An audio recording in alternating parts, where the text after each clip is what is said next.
Isa rin po sa inyong mga kinukwestiyon yung mungkahi ni Senator Rodante Marcoleta na payagang makalahok at makaboto si De La Rosa sa impeachment trial kahit hindi siya physically present sa Senado. Ano ba yung pagtutol nyo rito?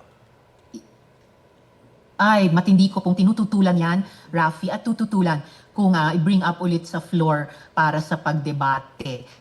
Malino yung rules ng Senado, pinapayagan lamang po ang pagboto via online participation sa mga force majeure at national emergency situations. So ano namang force majeure ang nangyayari ngayon o national emergency pa para payagan ng sino man sa amin na lumahok via Zoom. Ang dami na pong halimbawa ng mga miyembro ng Senado na dati humingi din na makapaglahok sa mga debate at pagboto via Zoom o online at hindi po sila pinayagan.